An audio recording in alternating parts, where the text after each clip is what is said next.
So at Cuddle Party, certain cuddle parties, there's open time where you can cuddle the same person the whole time. And some people have cuddle parties where every 20 minutes they shuffle the deck. So it kind of changes up the energy and, gives you a chance to get up and stretch and, try out cuddling with new people in case it can feel funny to like go over to an established cuddle pile and, ask to join. So there's interesting things that happen with both.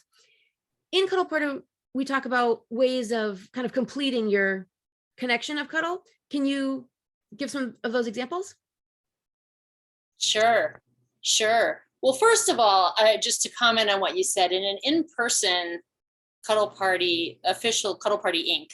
event, we have a free-form practicum where, we give all these guidelines and then we're like, go out and practice, and I love that the practicing and get some cuddling, right? But what do you want? People will, cuddle in ways that feel good to them. The shuffling of the deck that you mentioned is something that some facilitators do to kind of give a little assist to help people if they're cuddling in something that was great, but maybe isn't any longer, but they're feeling really awkward about changing it or leaving, which can be hard to do. So yes, that's why we talk about that. And you're asking me to give some examples of what that looks like, which is really this idea of like, thank you, that was wonderful, and I'm done now. Or I need to change positions, my neck is sore or something like that, which I'll do. Sometimes I'll notice there's this lag period where like it feels really, really wonderful, and then it starts to feel less wonderful. And then I can tell that it's got an expiration, on it, and when I notice that, I might say something like, yeah, I'm starting to think I'm going to need to move. Is there something that would feel good next? Or I might, I need to go to the bathroom or something like that. But what's really important to me is that idea that we don't need to have a reason. We don't need to make an excuse. We don't need to make it okay with the other person. We don't need to, there's a lot of, I call it explaining, justifying, and defending, and that most of that is this cultural program that what I want isn't okay just as it is, that I need to either, and that is one of the really powerful things that Cuddle Party is for, is to practice just noticing how we are and communicating it and being okay with it, and then letting other people do the same, but also noticing that however people feel about it is not our fault or our problem, or it's not even personal, it's theirs. I certainly can see a benefit in, my friend calls it notifying. Like if he's with his friends, he will let them know, hey, at this time I have to go. And then he might let them know 15 minutes ahead. And I feel like that can give a good buffer. Because let's say someone's in, cuddle coma. It can seem a little more gentle to kind of say, hey, I'll probably, get up for a snack in about 10 minutes or so. And they can kind of taper off, as opposed to cuddle, oxytocin, and goodbye. Yes. So taking these skills into the real world, I have run into girls who, they start talking to a guy, let's say, and he's messaging every day for 2 weeks, and they call a few times, and then he just disappears. Sometimes if the girl knows she might get nervous from this kind of thing and start to think the worst case scenario, like, what did I do wrong? She might ask, hey, listen, if you decide to stop talking, would you be willing to just let me know that you're done? Maybe even let me know why. Could you agree to that? It can feel funny sometimes to start agreements because you don't necessarily want to get on the train track of we're leading to a relationship necessarily, but just agreements to kind of have comfort. And I've heard a lot of guys say, oh, I don't want to upset her. Well, if it's going to upset her, it's going to upset her whether you tell her or not.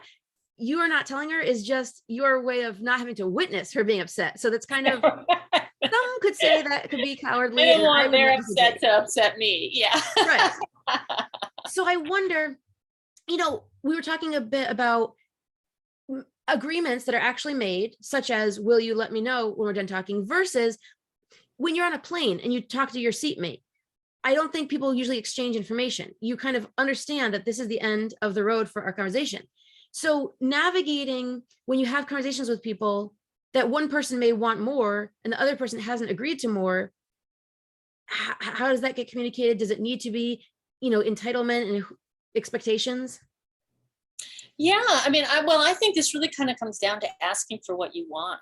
I mean, I really love the example you gave a moment ago where, and this can happen with any gender or any sex, really either side. I think that hesitancy to cut things off with somebody, the ghosting sort of a thing. But for someone to say, that's just such a beautiful communication of like, either, I've been ghosted in the past, or this is something I have a hard time with. Would you be willing, to just let me know if you want to cut off communication at some point rather than disappearing? I would appreciate that. Then you've been direct. You haven't made an assumption. You've asked for what you want. There's sort of there's an opening there of, vulnerability. And then people will agree to it or not. And even if they agree to it, they'll hold to that or not. But at least, it really doesn't have to do with you. And I think that's a lot of the part of this is that the more clear I am with my communication about who I am and what I want, and the less I'm kind of like hinting at things or being indirect, or then the cleaner I feel, no matter what happens. I did my part. They were how they were, and it's good information. Either that's the person I want to continue connecting with or not. And so how would you contrast that with, let's say you have a airplane seatmate, and going outside of the typical convention, they assume that because you had this great conversation, they're entitled to your phone number. And then you might be feeling like you have to say, oh, I'm complete, I'm concluded. Like, well, I'm going to say something. No one is ever entitled to my phone number. I mean, unless I'm a business and I'm promoting my business and marketing them and trying to, solicit them to get a hold, and no one's entitled to my phone number. So that assumption right there, no one's entitled to anybody else's phone number. And even like at Cuddle Party events, like I have a rule where I say, don't ask, at the end, don't ask for contact information. If you want to offer yours, that's okay. You can give somebody your number, say, I really enjoyed meeting you. If you ever want to call me, I would love that. You can give them your number, but don't ask for theirs. And again, that's more of a, because there's people will feel pressure at that point. And we've just had this great sort of a thing, and we can just let that be what it is. So I think the same thing in the airplane. And I've had connections, great conversations with people where, again, I've offered my contact information and they'll reciprocate or they won't. But I never feel entitled. And I think that's my opinion about that. that's one thing I love about that guideline at Cuddle Party, especially because we're so hopped up on oxytocin. We can feel that pressure. We can feel less, powerful and warrior mode of, no, I'm not going to do that. And we've maybe made connections. So it can, not to mention people are watching. Like if someone is asking while other people are hearing, then there's all this social pressure of, oh, I don't want to seem not nice. And maybe I do want to connect with this person. I don't want them to see me say no and think they can't ask me. So all these kind of entanglements where I feel like this could be a life rule, that just offer instead of ask. Things are different than decades ago. And